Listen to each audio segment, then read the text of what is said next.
आज मैं एक कसाब की दुकान पर बैठा था। तभी उस कसाब की दुकान पर एक नौजवान सफेद लिबास में, चेहरे पर दाढ़ी, सर पर टोपी, आंखों पर चश्मा लगाए, दुकान में दाखिल हुआ। दुकान पर काफी भीड़ लगी हुई थी। लोगों की आवाज से दुकान गूंज रही थी। भाई 1 किलो गोश्त देना, भाई 2 किलो गोश्त देना, भाई आधा किलो गोश्त देना। ऐसी आवाजें शोर पैदा कर रही थीं। उस दुकान में इन्हीं आवाजों के बीच जैसे ही वो नौजवान दाखिल हुआ दुकान में, कसाई ने सारे ग्राहकों को छोड़कर उस नौजवान से पूछा, क्या चाहिए भाई आपको? नौजवान ने कहा, आधा किलो गोश्त चाहिए। कसाई ने फौरन बेहतरीन गोश्त का टुकड़ा काटा और अच्छी तरह से बोटी बनाकर दे दिया। नौजवान ने कसाब को पैसे देने के लिए हाथ बढ़ाया तो कसाई ने लेने से इनकार कर दिया। नौजवान ने कहा, जावेद भाई, आप हमेशा ऐसा ही करते हो। कसाई इस बात पर थोड़ा मुस्कुराया दिया और नौजवान भी मुस्कुराते हुए दुकान से बाहर चला गया।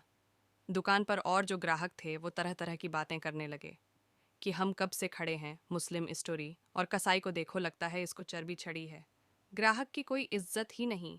तभी मेरे दिमाग में सवाल कि घोड़े दौड़ने लगे। मैं दुकान खाली होने का इंतज़ार करने लगा।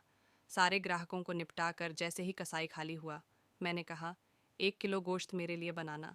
फिर मैंने कहा, अभी जो नौजवान आपकी दुकान से गोश्त लेकर गया है, क्या वह आपका कोई करीबी रिश्तेदार है या दोस्त है?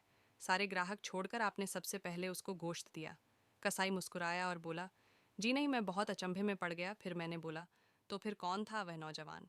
कसाई बोला कि वो मेरी मस्जिद के इमाम साहब थे, जो शख्स मेरी आखिरत बनाने की फ़िक्र में रहता है और मेरी नमाजों की जिम्मेदारी ले रखी है। मेरे बच्चों को कुरान और हदीस का दर्स देता है। क्या मैं दुनिया में उसके साथ अच्छा सलूक न करूं? मैंने कहा, ओह अच्छा, मगर तुमने पैसे क्यों नहीं लिए? कसाई फिर मुस्कुराया और बोला, क्या तुम्हें नहीं पता मस्जिदों के इमामों को क्या दिया जाता है? कितनी तनख्वाह, सैलरी है उनकी? इतने का तो साहब आप लोग महीने भर में सिगरेट पी जाते हो। मैं सोचने लगा, वाकई बात में तो दम है। कसाई फिर बोला, साहब ये हमारी कौम का खजाना है, इनको बचाना हमारी जिम्मेदारी है। बाजार के तमाम दुकान वालों ने मिलकर एक फैसला किया है कि मौलाना साहब से कोई पैसा नहीं लेगा।